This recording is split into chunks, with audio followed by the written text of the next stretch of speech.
Subscribe करो इस channel को। इतना क्या सोच रहे हो? बाकी सब काम बाद में होगा, पहले चैनल सब्सक्राइब होगा, वीडियो लाइक होगा, शेयर होगा, बढ़िया कमेंट होगा, फिर वीडियो शुरू करते हैं। आवाज कहां तक जानी चाहिए? तो भाई जिस डे एंड एज में हम लोग रह रहे हैं ना, अब सिर्फ देशभक्त होना काफी नहीं है, या दिल से ये महसूस करना कि मैं एक देशभक्त हूं ये काफी नहीं है। आपको ये साबित भी करना पड़ेगा कि आप एक देशभक्त हो। और साबित कैसे होगा? बॉर्डर टुगेदर 2 जैसी फिल्म थिएटर में जाके देख के। तुम्हारी कसम, मैं इस फिल्म को ना छीलने गया था। मैं इस फिल्म को ये सोच के गया था कि तार तार कर दूंगा।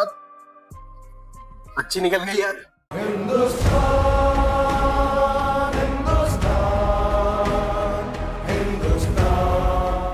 भाई पाकिस्तानी भी सोचते होंगे कि वॉर तो हमने 3-4 बार ही करी है, ये हर साल 10 साल में सनी पाजी कहां से पग पहन के आ जाते हैं यार, हमारी ऐसी तैसी करने, हमारी बजाने।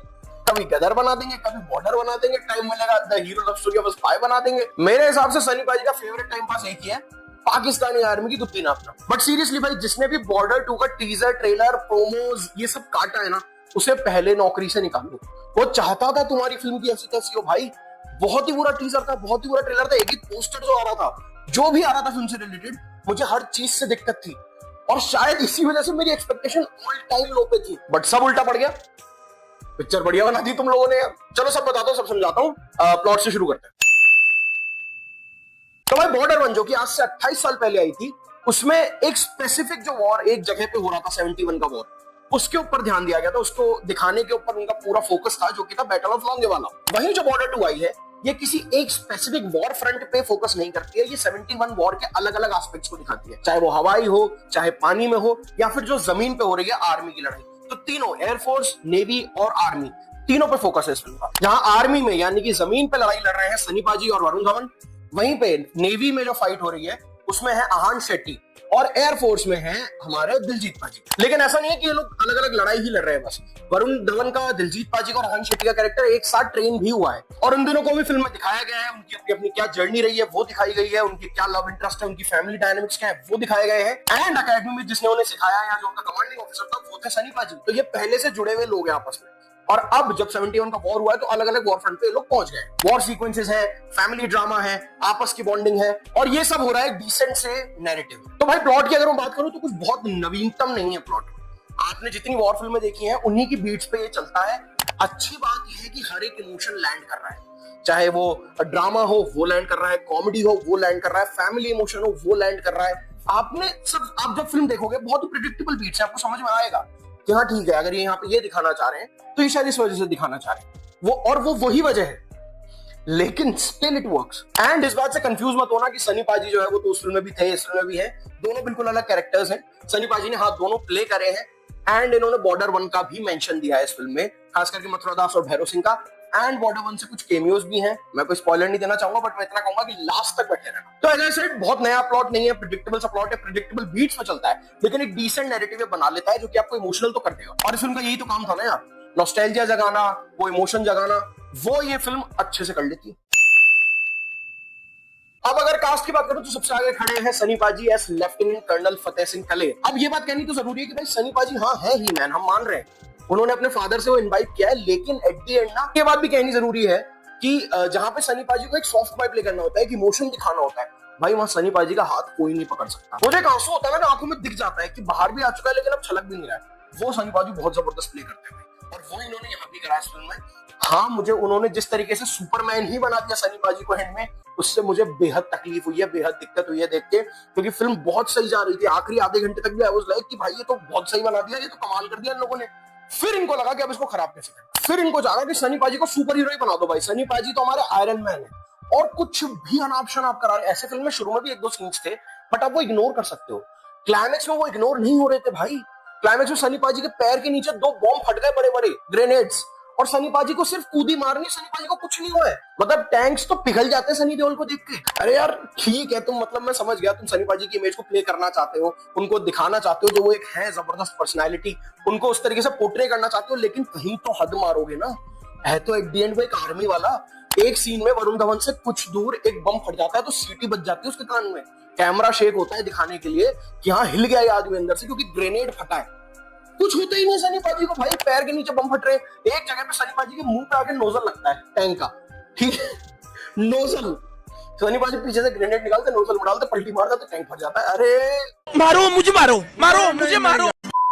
Then there is Varun Dhawan as major Hoshiyar Singh Dahiya. अब भाई जो लोग गाली दे रहे थे ना वरुण धवन को, जो उसके ये वाले मीम चल रहे थे ना, सर फौज आ गई है सर, भाई तुम लोग कान पकड़ लो अपने।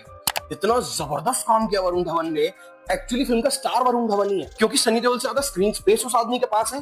एंड अबव ऑल उस आदमी ने हर एक इमोशन फील कराया आपको। हाँ ठीक है, वो नहीं पकड़ पा रहा था एक्सेंट हरियाणवी एक दो जगह पे, एंड वो बावड़ी पूंछ बोल दिया कहीं पे लगने के लिए हरियाणवी, वो लग रही थी, वो चीजें बहुत ही ज्यादा इनऑर्गेनिक फील हो रही थी, मैं मान रहा हूँ इस बात। लेकिन जो काम वरुण धवन को दिया गया वो उसने पूरी ईमानदारी से किया है। He is amazing. और जितने भी लोग इसके बारे में नेगेटिव पीआर कर रहे थे, गलत सलत बोल रहे थे ना, उनको तो ये फिल्म जरूर दिखाओ। देन दिलजीत पाजी भाई, फ्लाइंग ऑफिसर निर्मलजीत सिंह सेखों। यार दिलजीत पाजी ना प्ले नहीं करते कैरेक्टर, वो बन जाते हैं character. He is so bloody good. जितने भी कॉमेडी सीक्वेंसेस उनको दिए गए, हर एक सीक्वेंस वो लैंड करवाते हैं, हर एक डायलॉग वो लैंड करवाते हैं, हर एक इमोशन वो लैंड करवाते हैं। हाँ ओवर द टॉप चीजें उनके साथ भी की गई है, but still Diljit paaji is brilliant in the film. Diljit paaji की एक्टिंग भी मुझे बहुत पसंद आई है। Then there is Ahan Shetty, is lieutenant commander MS Rawat. भाई इस आदमी को गिनती के सीन्स दिए हैं, बहुत ही कम काम है। मुझे ऐसा कहीं ना कहीं लगा कि चॉप किए गए सीन्स, काटे गए हैं, कुछ था जो हमें नहीं दिखाया गया। एंड जिस हिसाब से अहान शेट्टी एक्टिंग कर रहा था, अच्छा ही नहीं दिखाया गया। जितनी देर वो स्क्रीन पे था उतनी ही देर सहने लायक था। कोई बहुत बुरा नहीं था अहान शेट्टी, पर मुझे कहीं ना कहीं ये महसूस हो रही थी बात कि अब अगर इससे ज्यादा इसको दिखाया जाता तो शायद मैं तो ना सह पाता भाई। एंड अहान शेट्टी को एक बहुत ही थोड़ा मौसी मोमेंट दिया भाई शिप पे, तुम देखना, तुम समझ जाओगे मेरा क्या। इसके अलावा फिल्म में मोना सिंह है एज सनी देओल्स वाइफ। मेरे हिसाब से इस फिल्म में सबसे बेहतरीन काम उन्होंने किया है। बहुत ही बढ़िया काम है उनका। हर एक इमोशन वो जो फील करती हैं वो आपको फील करवाती है, और एक वो बहुत ही लाइकेबल पर्सनालिटी है मोना सिंह की। बढ़िया काम है उनका। देन देयर इज मेधा रैना, जो कि लव इंटरेस्ट बनी है वरुण धवन का, एंड जब से मैंने फिल्म देखी है मेरा भी बन चुकी है। अच्छा काम है, हरियाणवी बैडी बनी है वो, बढ़िया रोल है उनका, अच्छा काम, उनको जितना दिया गया उन्होंने उतना किया है। Then there is Sonam Bajwa, again as I said satisfactory है, जितना दिया है उतना ही कराया उन्होंने, कुछ उनको ना एक्स्ट्रा दिया है ना उन्होंने अपनी तरफ से कुछ एक्स्ट्रा किया है। तानिया सिंह भी है, एक दो सीन्स के लिए है वो बनी है, बस अहान शेट्टी का लव इंटरेस्ट, उनकी वाइफ बनी है, ठीक है उनका भी काम। अब वही वाली बात है, कुछ दोगे नहीं तो करवाओगे क्या। मैंने इन कैरेक्टर्स के जो वाइफ बनी है या जो लव इंटरेस्ट है उनके नाम इसलिए नहीं बोले हैं क्योंकि फिल्म में भी उनको इतना ही मेंशन, तो नाम मैं बता के क्या ही कर लूंगा। इसके अलावा भी एज एक वॉर फिल्म है तो बहुत लंबी चौड़ी कास्ट है, तो कहां एक को मेंशन करेंगे, तो मैंने कहा स्किप ही कर जाते हैं, नेगेटिव और पॉजिटिव पे बात करते हैं पहले। तो पॉजिटिव की बात करूं तो फिल्म आपको हर एक इमोशन फील करा देती है। डायरेक्शन इस मामले में बढ़िया है भाई, और एक सीन खास करके मैं कहूंगा वहां पे फिल्म पीक कर गई थी मेरे लिए। दो जवानों को चिट्ठी मिलती है, एक की मदर एक्सपायर हो गई है और एक के घर एक बेटी हुई है, और दोनों आपस में इस चीज को डिस्कस कर रहे हैं। आपको पूरी बीट समझ में आ जाएगी, जहां से वो सीन शुरू आपको समझ में आ जाएगा सीन खत्म का होगा, क्या होगा एंड में सीन में।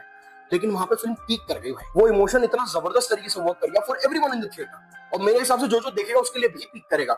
वो as a soldier, as a jawan, उनका क्या दिमाग में रहता होगा, कैसे वो लोग सोचते होंगे, किस डायकॉटमी से वो लोग रोज गुजरते होंगे, उसको बहुत अच्छे से दिखाता भाई उसे। देन म्यूजिक, भाई म्यूजिक बहुत अच्छा है फिल्म का। जो गाने आते हैं सब बढ़िया वर्क करते हैं। संदेश से आते हैं तो क्या ही बोलूं भाई, उस गाने के बारे में, लेजेंडरी सॉन्ग है वो। बट मिट्टी के बेटे जो इन्होंने इस बार बनाया है बॉर्डर 2 में, जो गाना इन्होंने क्लाइमेक्स में यूज करा है, ओ हो बेहतरीन भाई साहब, बहुत ही बढ़िया। एंड नॉट जस्ट दैट, इन्होंने जो बीजीएम यूज करा है वो भी मुझे बहुत अच्छा लगा, जो एक ओरिजिनल बॉर्डर का हिंदुस्तान वाला बीजीएम है, अगेन वर्क्स वेरी वेल। और इन्होंने जो तो चलू यूज करा है, पूरा गाना यूज नहीं करा है, बीजीएम की तरह उसको यूज करा है कुछ जगह पे, भाई सॉलिड, बहुत सही दिमाग लगाया जिसने भी लगाया है। देन वरुण धवन, मोना सिंह, मेधा राणा, दिलजीत दोसांझ, एंड कुछ जगह पे जो परफॉर्मेंस है सनी देओल की, वो भी बहुत बढ़िया है। ओवरऑल फिल्म आपको दिखाने से ज्यादा महसूस कराती है कि अगर एक सोल्जर एक वॉर में है तो उसके दिमाग में क्या क्या चल रहा होगा, उसके आपस की जवानों से कैसी बॉन्डिंग होगी, उसकी फैमिली के बारे में उसके दिमाग में क्या क्या चल रहा होगा, किस प्रेशर से वो जी रहा है, किस प्रेशर में वो रोज बॉर्डर पे जाता है, जंग लड़ता है, उसके दिमाग में उसकी फैमिली पे सब कुछ है, एवरीथिंग इज देयर। लेकिन एट द एंड वो खड़ा सिर्फ एक चीज के लिए है, वो है हिंदुस्तान के लिए। और ये चीज, ये इमोशन फिल्म बेहतरीन तरीके से पोर्ट्रे करती है। अब आ जाते हैं नेगेटिव्स पे।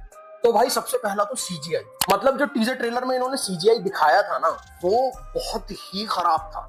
और इनसे बेवकूफी क्या हो गई, फिल्म सिर्फ 30% वॉर के बारे में है, इन्होंने टीजर ट्रेलर पूरा वॉर में से काट दिया। एंड जो सीजीआई दिखाया गया था ना, वो बहुत बुरा था, और उसमें उन्होंने ज्यादा वर्क भी नहीं करा, कुछ चीज तो उन्होंने काट ही दी है। एंड जो कुछ थे, जो बड़े सीक्वेंसेस थे, वो उन्होंने पता नहीं क्यों अजीब सा डार्क कर दिया है। आप जब फिल्म देखोगे, खास करके जो क्लाइमेक्स है फिल्म का, वो अनाप शनाप डार्क में निकाल दिया भाई, ब्राइटनेस एकदम, और डार्क नहीं किया उसने, ब्राइटनेस लो कर दी है। डार्क में भी शूट करने का एक तरीका होता है ना, इन्होंने ब्राइटनेस कम करी है उसकी। तो वो बहुत अजीब लग रहा है देखने में, जैसे कि सीजीआई पकड़े में ना आए या फिर जो ब्लास्ट हो रहे हैं वो ज्यादा पकड़ में ना आए। और शिप और पानी के वीएफएक्स की मैं बात नहीं करूंगा भाई, वो तो भद्दा है, बस ये कहूंगा। और जो ये दो क्लीशेज है ना भाई, इनको फाइनली तोड़ो यार। एक तो जो सबसे बड़ा क्लीशे है कि इंडियन आर्मी के पास ना तो टैंक्स होंगे, बटालियन भी कम होगी, हम ही गर्द में जी रहे होंगे भाई। अरे क्यों भाई, हम स्ट्रॉन्गेस्ट आर्मी में आते हैं दुनिया की। आप इस फिल्म में देखोगे क्लाइमेक्स से पहले हमारे पास टैंक्स ही नहीं और पाकिस्तान टैंक्स पर टैंक्स चला रहा भाई हमारी तरफ। और दूसरा क्लीशे भाई, जो पाकिस्तान में पैदा हुए खास करके आर्मी वाले, वो क्या गोबर ही खाते हैं सारी, उनमें अक्कल है ही नहीं। वो मारेंगे नहीं तुम्हें, वो तुमसे बातें करेंगे मारने से पहले 1 आध घंटा खड़े होकर तुम पे गन पॉइंट करके, जिससे कि कोई और आके उनको मार जाए। हर फिल्म में यार, हर फिल्म में कोई तोड़ो भाई इस क्लीशे को प्लीज। एडिटिंग से मुझे इस फिल्म की बहुत बड़ी प्रॉब्लम है, क्योंकि फिल्म 3 घंटे 19 मिनट की है। फर्स्ट हाफ में मुझे कोई इशू नहीं था, फर्स्ट हाफ बहुत सही था। सेकंड हाफ में भी डल मोमेंट्स नहीं है, लेकिन आपको खिंची खिंची लगती है फिल्म, स्पेशली आखिरी 1 घंटे में। यू फील लाइक यार खत्म करो यार, अब ज्यादा लंबा हो गया मामला, अब खींच दी तुमने। वॉर सीक्वेंस है, लेकिन वॉर सीक्वेंस इतने एक्साइटिंग है नहीं कि मैं उनके लिए 1 घंटा बैठा रहूं। अच्छा, इसके अलावा इन्होंने ना एक बहुत ही अजीब सी चीज करी है, जो एक सेक्युलरिज्म का तड़का डालने की इन्होंने कोशिश करी है ना, कि भाई मजार के आगे दिया जला दिया है और दिए को बचाने के लिए जवान ने अपनी जान दे दी है, और दिए में तेल डालने के लिए जवान जो है बाकी सोल्जर्स को खाने में तेल नहीं डालने दे रहा। देखो बॉर्डर 1 में भी ऐसी चीजें थी, उसको सेक्युलर बनाने के लिए बॉर्डर 1 में भी उन्होंने डाली थी, लेकिन वो कितनी ऑर्गेनिक लग रही थी भाई। ये ऑर्गेनिक नहीं है, ये बहुत ही बनावटी है। ऐसा लग रहा है कि जानबूझ के यार बॉर्डर 1 में भी तो डाला था ना, डालना पड़ेगा भाई, कुछ भी करो डालो इसको यार, कुछ भी करके डालो यार। एंड जो मेरे हिसाब से फिल्म का सबसे बड़ा फ्लॉ है कि फिल्म का क्लाइमेक्स पीक नहीं करता। फिल्म का क्लाइमेक्स आता है, होता है, चला जाता है, आप ना वो रोंगटे खड़े नहीं कर पाता क्लाइमेक्स, जो कि क्लाइमेक्स से पहले हो जाता है। कुछ डेथ होते हैं, कुछ सेक्रीफाइसेस होते हैं, वो पीक कर रहे हैं। एक जो मैंने चिट्ठी वाला सीन बताया वो पीक करता है, बट क्लाइमेक्स पीक नहीं कर पाता। वो फिल्म का सबसे बड़ा इशू, जो कि बॉर्डर 1 का सबसे बड़ा प्लस था। अब फाइनल रेटिंग की बात करूं तो all I can say is Anurag Singh जो डायरेक्टर है फिल्म की, उन्होंने एक अच्छी फिल्म बनाई है, बॉर्डर 1 की लेगेसी को कहीं भी रुइन नहीं करा है। हाँ, बॉर्डर 1 से इसका कंपैरिजन नहीं हो सकता है, ये उसके आसपास भी कहीं नहीं है, बट आई कैन से this very clearly, very genuinely, मैं तुम्हें बता रहा हूं कि भाई गदर 2 आई थी लास्ट, जो सनी पाजी की इतने बड़े बजट की एक फिल्म थी, उसके मुकाबले ये 100 गुना बेटर है। गदर 2 इसके सामने, गदर 2 तो एकदम वैसे ही मैं उसको सिनेमा ही नहीं मानता हूँ गदर 2 को, लेकिन Border 2 is way way better. हर एक इमोशन जगाती है, हर एक इमोशन लैंड करवाती है। क्लाइमेक्स में कुछ इश्यूज हैं, एंड सनी पाजी को अगर आप सुपर हीरो देखना चाहते हो तो भाई आपके लिए फिल्म है। और अगर आपको ये लगता है कि यार सनी पाजी का सुपर हीरो ये वाली हरकतें तो करते नहीं देख पाऊंगा मैं जो उसने बताई हैं, तो वो थोड़े से इग्नोर कर लेना। But I can assure you एक अच्छा वॉच है ये, स्पेशली रिपब्लिक डे वीकेंड पे, जहां पे लोग मांगते हैं कि हाँ कुछ देशभक्ति दिखाओ, मेरे को बहुत जोर से 26 जनवरी आ रहा है, तो वहां पे तो परफेक्ट वॉच है। तो भाई मैं फिल्म को 3.5 स्टार दूंगा। फिल्म के अपने बहुत इश्यूज हैं, फिल्म में बहुत चीजें गड़बड़ है, लेकिन जो फिल्म प्रॉमिस करती है वो डिलीवर करती है। अगर बात नॉस्टैल्जिया वेटिंग की हो तो फिल्म वर्क कर जाती है, अगर बात इमोशंस की हो तो वर्क कर जाती है, अगर आर्मी वाले इमोशंस की हो तो वर्क कर जाती है, अगर पेट्रियोटिक इमोशंस की हो तो भी वर्क कर जाती है। जो माइनसेस हैं वो मैंने आपको बता दिए हैं, उनका ध्यान रखिएगा। Otherwise all I can say is please go and watch this film. और बहुत बहुत शुभकामनाएं गणतंत्र दिवस की। इस वीडियो को लाइक कर लीजिएगा, बढ़िया बढ़िया कमेंट छोड़ दीजिएगा, वीडियो को शेयर कर दीजिएगा, चैनल को करिएगा सब्सक्राइब। मिलते हैं आपसे बहुत जल्दी। जय श्री राम, वंदे मातरम।